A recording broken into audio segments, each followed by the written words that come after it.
Massive news, China chooses XRP, XLM, and Quant. This is a new update of this ongoing series.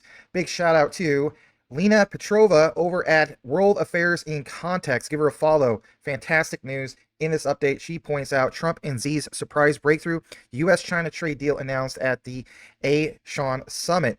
We're going to jump into this, play this particular clip, because you're going to see, in my opinion, and hers, with the research, that we can very well flip what's going on with what crashed the market originally. Are we going to have a shift coming up here soon?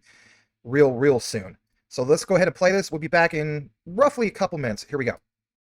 The United States and China have reached a preliminary framework for a trade deal, which is the first major thaw in US-China tensions in months. The development came during high-level talks on the sidelines of the ASEAN summit in Kuala Lumpur, where US President Trump and Chinese leader Xi Jinping's teams negotiated on Sunday. Both leaders are now preparing for a high-stakes meeting in South Korea later this week. Everybody anticipates that this meeting could shape global trade and technology competition and cooperation for years to come. Preliminary negotiations were led by US Treasury Secretary Scott Bessent and Chinese Vice Premier He Lifeng. At this time, it does appear that the agreement could pave the way to lift Trump's planned 100% tariffs on China, which he himself said were unsustainable, and possibly to delay China's new export restrictions on rare earth minerals, which is, of course, a big win for the United States.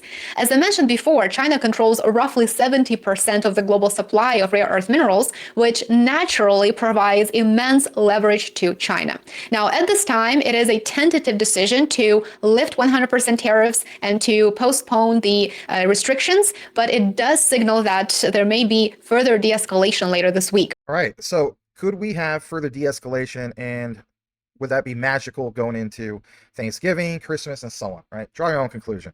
Now, let's jump back to our brother in space, Smoke. You can be followed over at SMQKE over on the X platform. He points out this, and I think it's so crucial to pound it home for you who are tuning in. The People's Bank of China, PBOC, utilizes ISO 222 for interoperability and can use Ripple for cross-border currency exchanges. It is documented below. We're going to jump into that. First tab is basically this: what real-time payments means in China. Yes, China. I've also shared in regard to Quant that we do have Quant Overledger integration with WeChat. Okay, and I've shared that in some deep dives in the past. More importantly, let's jump into the highlight from Smoke. The People's Bank of China is the primary regulator, providing oversight for all payment systems. Yes, all payment systems. That's crucial. Operationally, the state-run internet banking system, which is IBPS, is managed by the China National Clearing Center, CNCC. It's a subsidiary institution directly under the PBOC. However, the most popular consumer systems are operated by private firms, Alipay and WeChat Pay. For interoperability, the bank-focused IBPS network uses the ISO 222 messaging standard, which allows payment data to be structured for greater efficiency and global connectivity. On top of that, we're going to jump into this next part of it, connecting the whole thing, because let's face it, you guys might want to see an actual reference, a citation. Can't blame you on that. So you see here, basically speaking, this comes from Economic and Geopolitical Impact from Andrew Work, Crypto RMB. We see here, as we blow it up even more, says here, however, if the PBOC starts taking means to promote the use of digital yuan, such as providing interest-bearing or by forcing mainland buyers to pay in digital yuan, some people pronounce it yuan, right? Non-Chinese central bankers may find their domestic population holds increasing amounts of digital RMB. Lacking those facilities, they may turn to alternative means of currency exchange, such as cryptocurrencies like Ripple, obviously XRP. And more importantly, when we jump into this next part of what we have, we do see here, specifically speaking, as we blow this up, another key area of interest.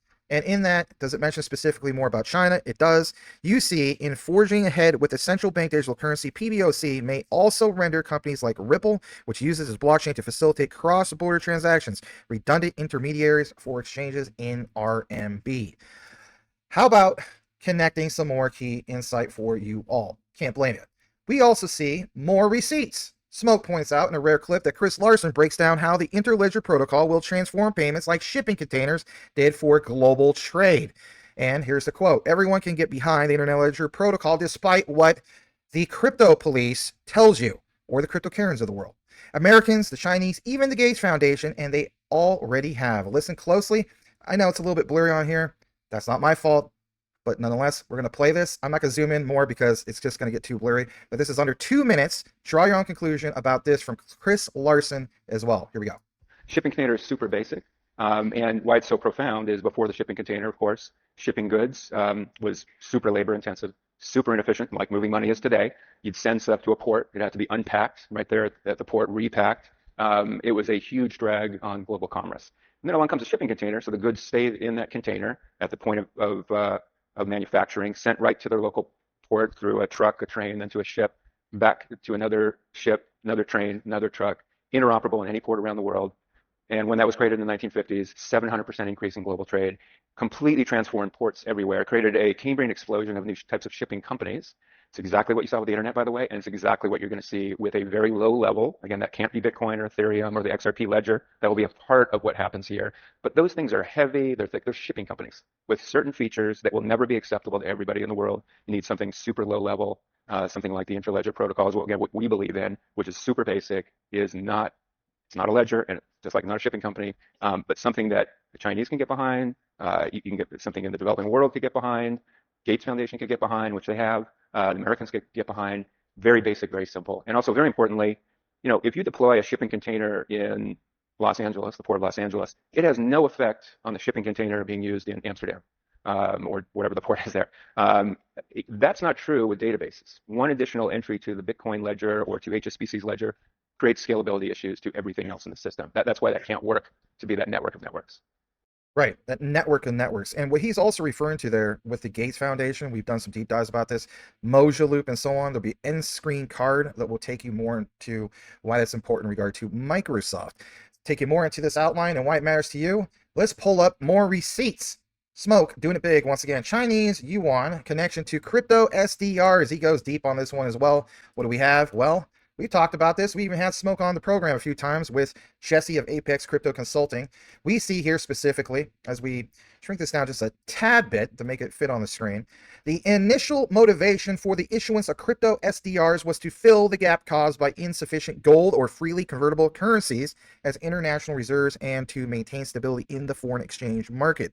However, decades have passed since international monetary system went through with various stages. Obviously, the whole thing of Bretton Woods, gold standard, et cetera, been there, done that. But as you see here, the whole thing about the Triffin's dilemma. So these have been resolved.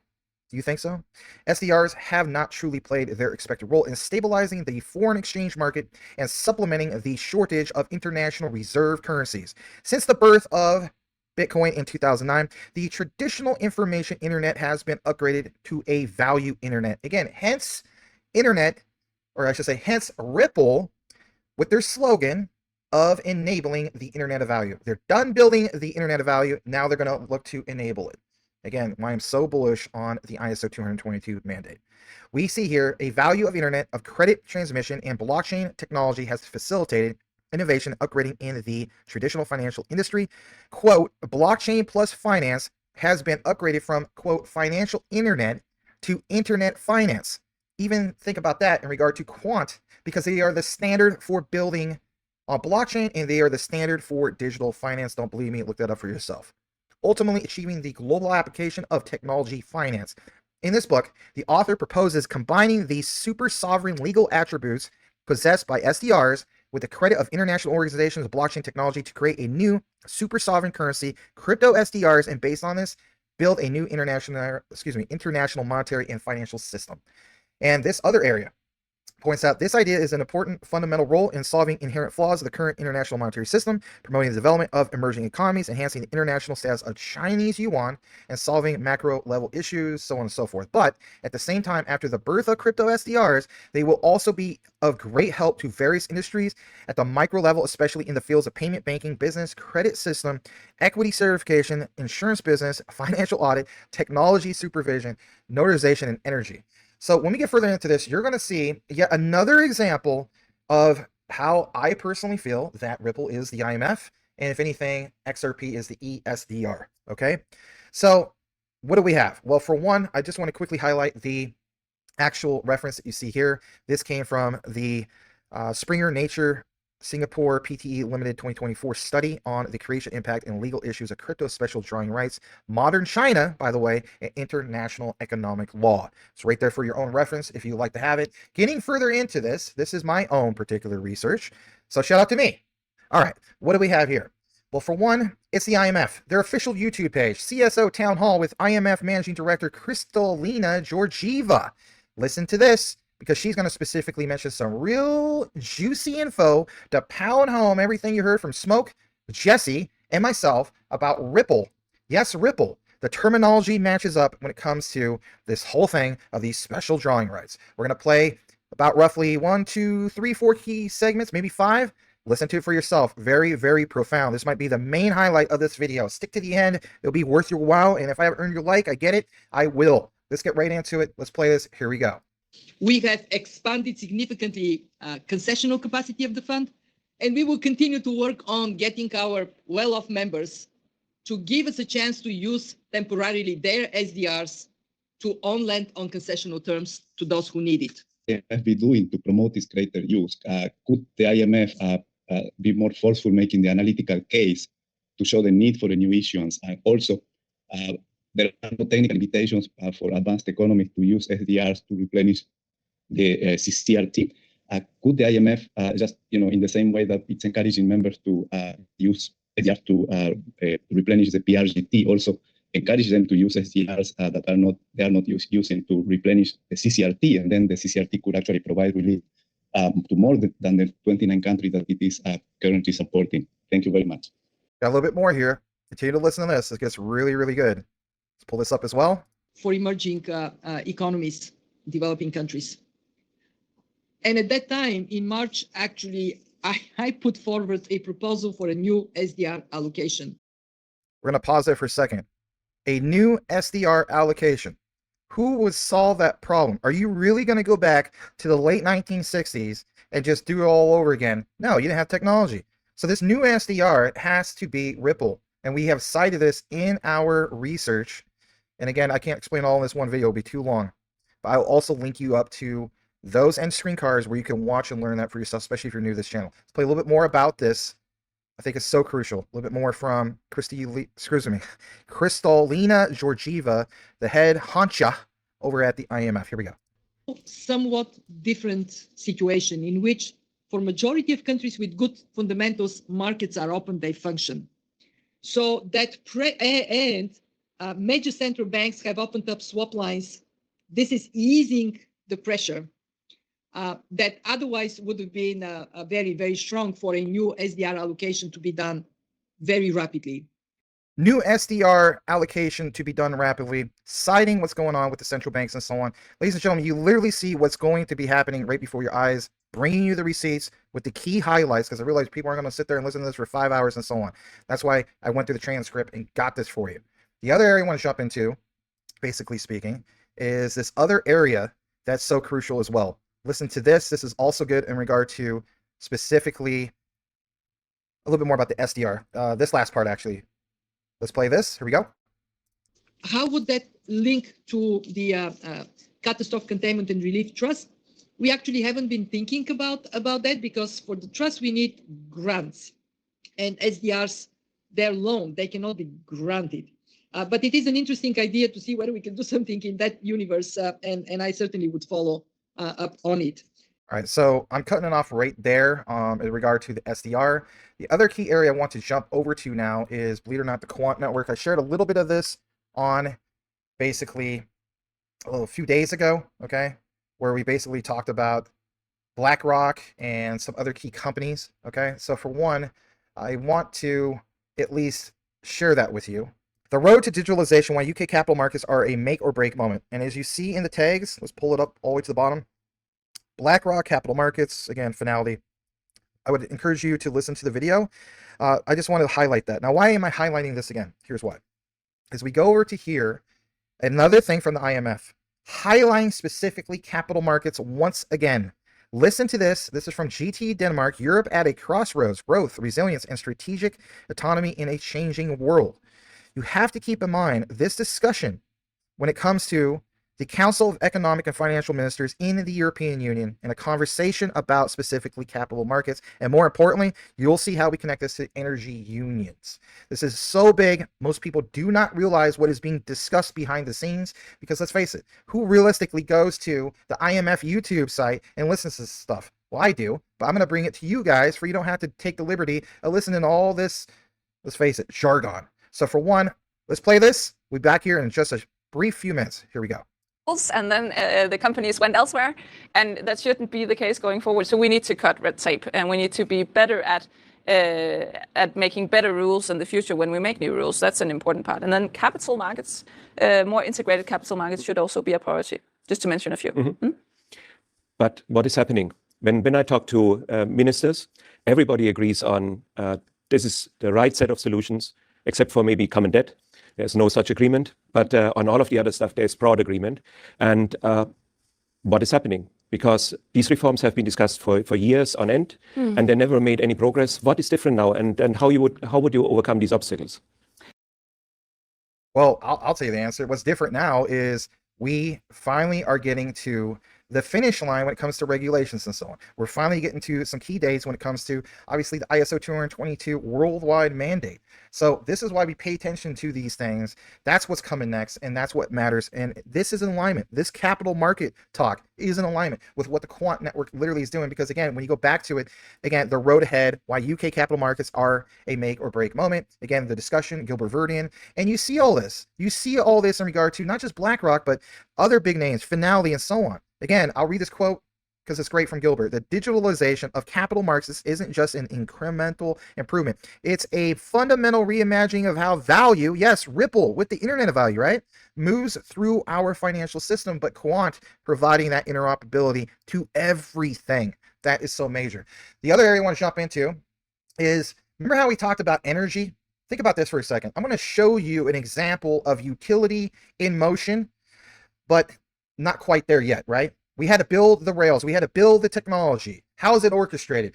Well, you guys want to see some examples of ISO 222, right? So for one, in the integration from make.com with Overledger, you see ISO convert country code to country name. Now, why is that important? Well, here's why. What is the country code for ISO for Denmark? Well, basically, it's an alphanumeric 2-digit code, which is DK. Jumping back to this, you see here, we have the ISO country code name. I already put this actually in the orchestration. We have that now connecting to Octopus Energy to make an API call. I'll get into who they are. And then preparing a smart contract deployment transaction with Quant's Overledger. Now, again, why point out any of this? Why does it even matter? Here's why. Octopus.energy is a site, and it says that they are the UK's most popular energy supplier. That's a big statement, is it not? Absolutely. You see heat pumps, solar, battery, electric vehicles. And here's the aha moment. Because when you go into this, there's a robust history here, according to even Wikipedia. Octopus Energy was established in August 2015 as a subsidiary of Octopus Capital Limited. Trading began in December 2015. Greg Jackson is the founder of the company and holds the position of chief executive. By April 2018, the company had 198,000 customers and had made energy procurement deal with Shell. Who doesn't know about Shell, oil, gas, and so on? But whatever the case be, here's your aha moment. Back in later 2018, Octopus gained 100,000 customers with Esresa Limited under Ofgem's, and look at this, wow, aha, boil it, mash it, stick it in stew, quote, supplier of last resort. How many times have we talked about lender of last resort? Does this not add up for you? Process after Esresa ceased trading. Now, who in the world is Ofgem? You may be wondering that. Great question.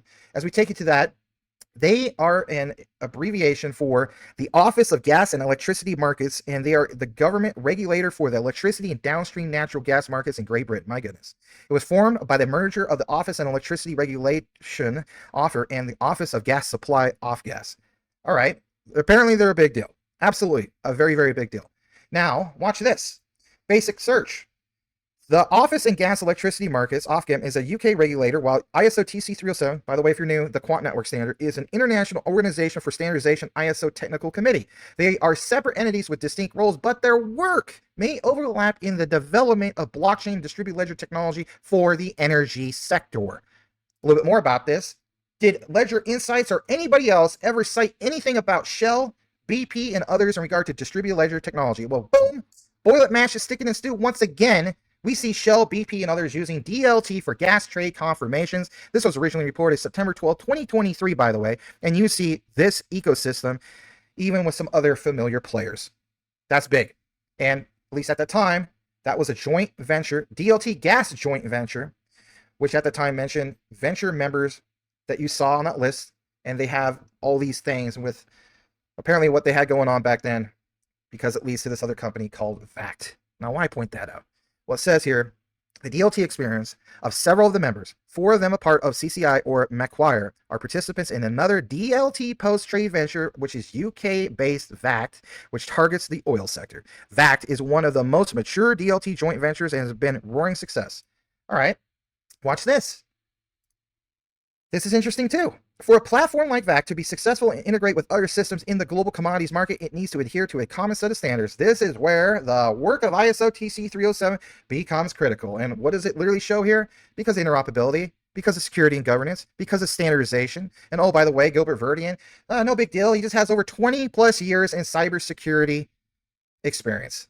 And literally created what? Oh, no big deal. The standard for building on blockchain, ISO TC 307. I'm telling you guys flat out, that has a limited supply. Quant does literally what, 30% less supply than BTC. My goodness. All right.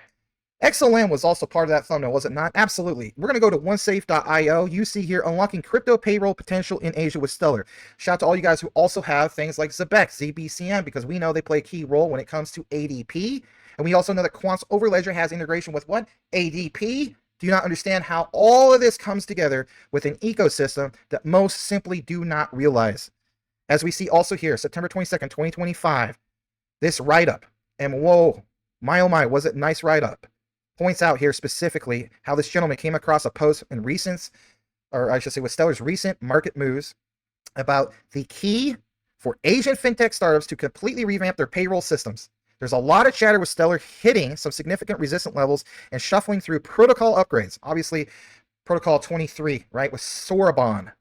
What's the deal with crypto payroll? Well, there's a lot, right? We've done this. Shout out to Rue Black. We've done collaborations about this, especially with emphasis on ZBEC.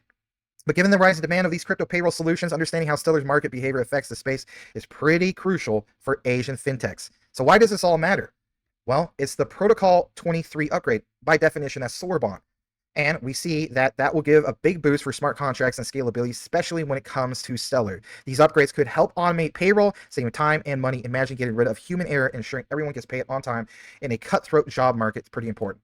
But more importantly, the Asian bridge and what is happening with China. I don't need to read all this. You have an example. You can draw your own conclusion on how profound even Stellar will play a role for China and Asia moving forward. Correct? Absolutely. Taking further into it, here's an example I gave you guys a while back in regard to the specific information of Stellar and China. Going to play this. We'll jump back here in just a moment. Here we go. Most of our Asian user base is in Southeast Asia, but the biggest trading volume is from East Asia, China and Japan. Joyce Kim, executive director of the nonprofit Stellar Development Foundation, tells Tech in Asia, in total, Stellar has about 3 million registered accounts, with just over half of them based in Asia. It's a natural but still heartening development for Kim. She sees Stellar as a powerful tool for enabling individuals who have limited financial literacy or access to financial institutions. And look at this quote.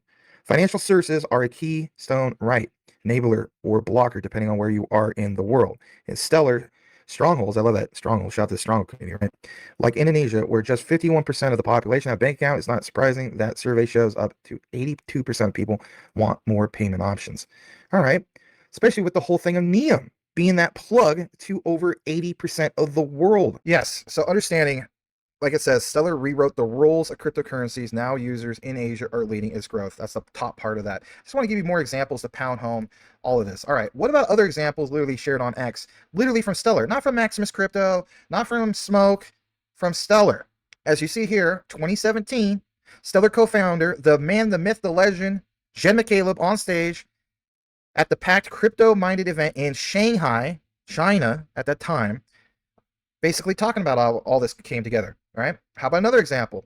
August 29, 2017, Stellar co-founder Jed McCaleb spoke at the Global Blockchain Summit, again in Shanghai, China. That's also big. And all the way back in 2015, at least at that time, we understand things changed. China did prepare to open SIPs, which was a massive international payment system. So if we can release tension or relieve tension from the United States to China, what could really happen here? Was there anything that happened in the past to reference? This is why I'm referencing it right now for you, to give you an idea that things were built, protocols were made, so on and so forth. Last part is basically this. I want to just highlight some key material from my YouTube page, and that is, I've been putting out a lot of material, and it's for you guys to gather and draw your own conclusion. Earlier, we saw the whole thing of Ripple and Quant, biggest news that everyone missed. Take a look into that and some of the other videos. Support people that I'm networked with. Obviously, Channing over at King Channing has your daily Q&T info. Check out Jesse. Apparently, he's back now. Glad to see Jesse back. We're going to be doing some collaborations again very soon over at Apex Crypto Insights. And we have an X Space at 5 p.m. Eastern, 2 p.m. Pacific on the X platform. We're going to talk about XRP, Quant, and Hedera. Come join us in that space because you'll get more interaction there than actually here on YouTube. You can raise your hand, ask questions, be put on stage. It's a great community thing we got going on over there. So do me a solid if you listen to the entire outline and simply type in this key comment into the comment section, and that is research. Because at the end of the day, everybody, research trumps FUD 110%. I really appreciate you guys listening to these deep dives. Usually they're not time sensitive, but this one's a little bit time sensitive. But there you have it. Really appreciate it. Hey, may the Lord Jesus bless you all. I really mean that, you guys. I hope you have a great rest of your day. We'll see you guys on the next video. Over and out. Bye-bye. After these messages, we'll be right back. I have many friends that are earning every single day trading futures on BTCC. It's a simple process, and even if you don't want to learn how to trade, you could follow a trader on the site and let him do the trading for you. And again, I'm not trying to have any of you guys use your hard-earned money to lose anything. You don't know what you're doing? Don't jump into this, but there is money to be made, and don't use your nest egg for leverage trading. Use a separate portfolio. But I suggest learn how to trade. Earn you some extra money on BTCC. It's easy. You don't have to KYC, and you don't have to use a virtual private network VPN. This is a wonderful site. They've been around since 2011. Give them a shot. Also, when you earn that extra money, you can store that on your Decent wallet. The Decent wallet was not affected by the XRPL debacle, where the backdoor of many wallets was open and there was a breach. So Decent wallet was not affected by that. Decent wallet is as safe as you keep your seed phrase. It's a wonderful product, and you can get the discount by using the link. It's the only way to get the affiliate discount, and that is to use an affiliate link. So that link is popping up on the upper right side of your screen, and it is the one that you will use. You will also get free shipping. Pick you up a Decent wallet today. Secure your assets. If you don't have them stored in a wallet and sitting on an exchange, then you're at risk. So pick you one up today. Thank you.